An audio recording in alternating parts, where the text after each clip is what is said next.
Now I'd like to introduce to you another way to cut box joints, finger joints. A lot of you probably don't have the dovetail jig, box joint jig, and so what I have created here on the table saw, I was able to get this very nice, clean fitting finger joint, box joint using my cross-cut sled, and then I added onto it my finger joint jig that is, you basically, for each project you're probably going to make a new one of these to give you the proper spacing, the height, the depth, all of the different criteria that you need to get a nice clean tight finger joint out of everything. So this one right here is the one we just did on the Porta-Cable jig using the router bit, giving us that nice 1/4 inch cut on everything. Now what we're going to do is we're going to set this up in such a fashion. I've got a 1/4 inch dado blade set up on my table saw. I'll give you a quick look at how I built this sled. It's really pretty straightforward.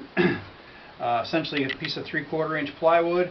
I have 2 runners that run down through the table slots. A little hint here, after you get this all done and everything running nice, don't be afraid to go ahead and put some wax on there. Candle wax works great on here. It allows you to have little or no friction as you're running your pieces through. I've waxed this up pretty good before this morning, and everything's running very nice on it. The critical thing on your sled is to be sure that this back fence essentially is perfectly 90 degrees to your blade. You will have to go ahead and build the sled and then go ahead and bring your blade into it and put a square on there and make sure that's perfectly 90 degrees, then mark it and go ahead. I glued and nailed everything, and came out very nice. I've had this sled for a while. I've used it for all kinds of different things, but essentially you can set this up to go ahead and cross cut on your on your table saw if you don't have a radial arm saw handy. So what I've done here with the box jig, I've got my extra piece. I know where the cut's going to be, and I also have a little spacer here that's going to index and run my fingers all the way across and do all the cuts. I already have the blade set to the proper height. My table's sliding very nicely for me, and I've got another piece of this basswood that we're going to go ahead and get rolling on it. Essentially, I created this. This is oak, and you can see how nice that it's going to be nice and dramatic. You're going to be able to see a nice contrast between the straight grain and the end grain, especially once it's all sanded, cleaned up, and then you put a nice stain on it. The end grain will stain up considerably darker, give you a very nice look on everything. So once again, I'm going to put on my hearing protection. I've got my eyeglasses on. The first cut, I'm going to go ahead and put it right against the indexing pin, and we'll fire this thing up.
Very nice. One thing you do have to remember that as the blade is going to go through, it enters here. As it exits, it's not impossible for you to end up with a little bit of tear out on the back side. That's why I like to keep these keep this jig nice and clean and tight, so that'll reduce the amount of tear out that you're going to get on that. And we can check it here with these. See how all these teeth came together, and yeah, sweet, very nice clean joint. Spacing's very good, nice and tight. You can just imagine all the amount of surface area we get. We're able to put glue on every single one of these teeth, all the way down, all the way through, and then when the mate to it comes in and ties into it, boy, you have a nice clean joint and you have a lot of glue space. Of course, making sure as we're building these, you're going to make sure you have a square. You're going to want to make sure everything comes together here 90 degrees all the way around. Keep on checking as you're going, get your clamps on it, and get your system clamped up for about an hour, hour and a half, something like that. Boy, that came out very nice and clean.